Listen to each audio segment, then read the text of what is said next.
Stampers. This is Alison and today I'm going to show you how to make this really cute card. This is one of the cards I'm going to be making and taking to convention for one of my swap cards. I'm going to bring in the stamp set. It's called You're Amazing. And I'm going to just need the little elephant, the winner, and the little ticket, and then the saying happy birthday.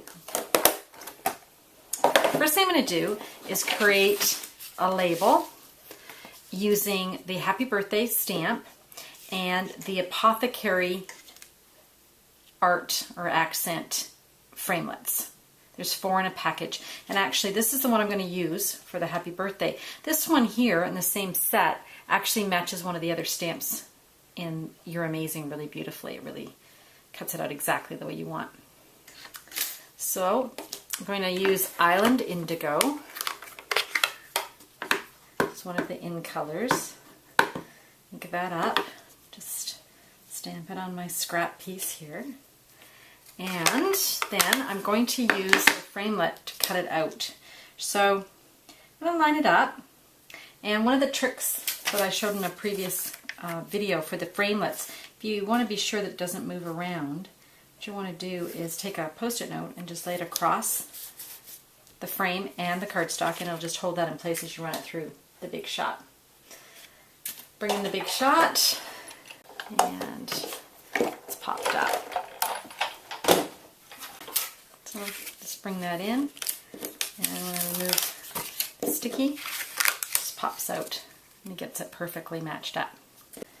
One of the things that Stampin' Up! Introduced in the new catalog were some paper piercing templates that match many of our framelits and punches and other little edgelets. So I'm going to use this one that matches this shape that I just cut out using the Big Shot with the framelit.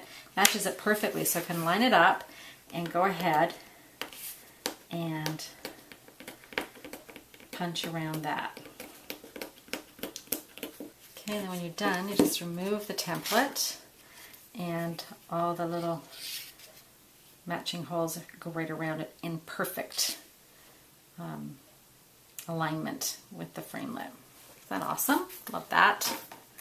Okay, next thing I'm going to do is just add a little bit of sponging.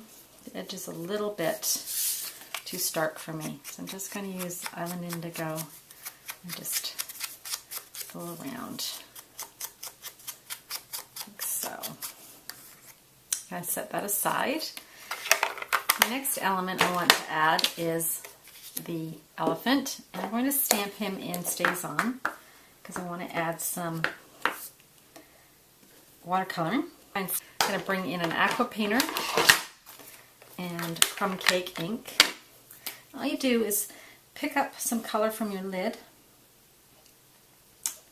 and just really quickly, this is supposed to look like it's watercolored.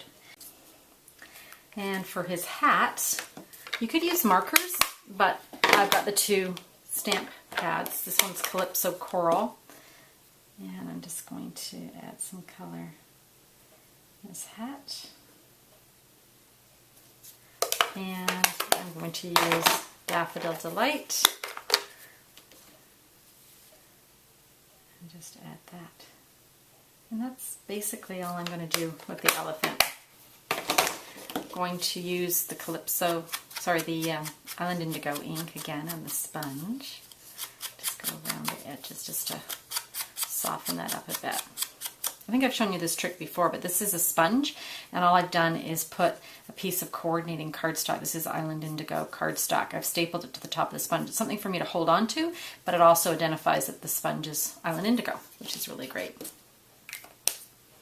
I've got a couple of other pieces of cardstock here. I've got Island Indigo and Daffodil Delight, and I'm going to use those to mount my elephant. So first onto the Island Indigo, and then onto the Daffodil, just like so. There we go. I chose these colors because they are the colors in the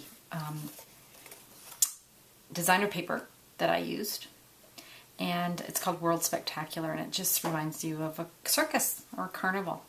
And I've already pre-cut these. I'm going to mount them on a piece of Calypso coral.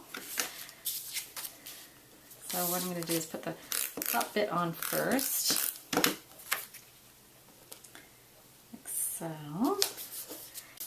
And then I'm going to add some Calypso coral ribbon. And for adding ribbon to a project like this, I'm going to be layering this on the actual card. I'm just going to lay my ribbon across and cut it to the size I need.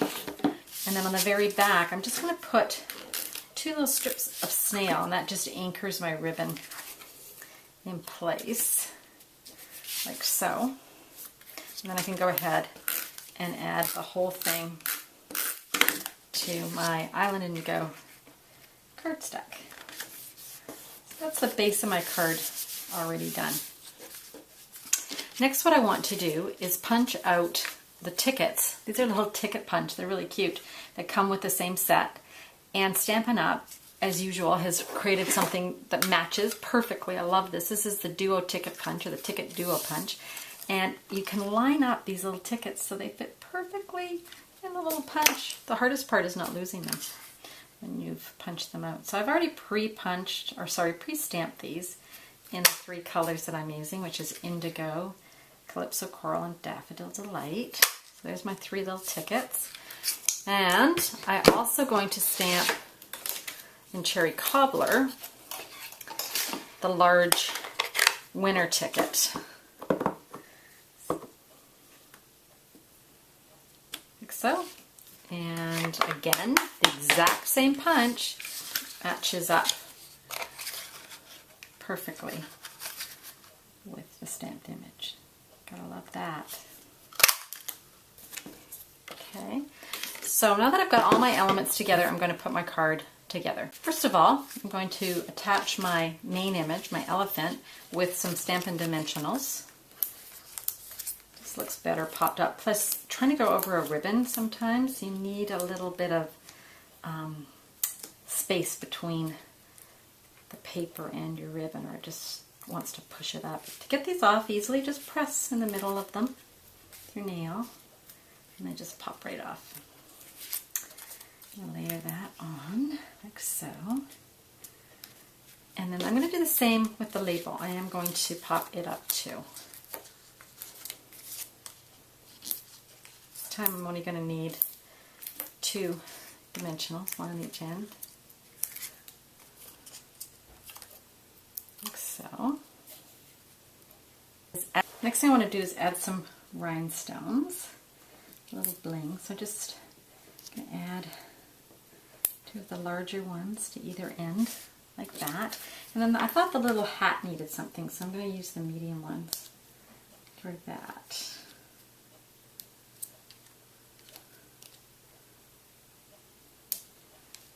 There we go.